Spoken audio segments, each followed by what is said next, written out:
want to use ChatGPT to summarize your YouTube videos?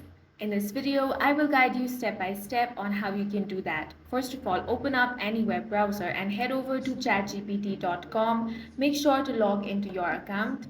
Now, you want to type in this prompt, summarize this YouTube video. Now, head over to youtube.com. Then you want to search for the video that you want.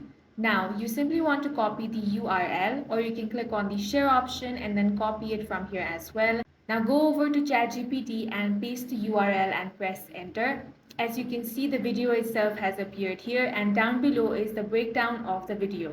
If you do not like this format, simply type summarize it in paragraph and you will get the paragraph summary over here. You can also type in give me 5 key takeaways of the video, and as you can see, 5 points of the video are here. So in this way you can easily use ChatGPT to summarize any YouTube video. That's all for this video. If you found it useful, make sure to hit the like button and subscribe for more tutorials like this.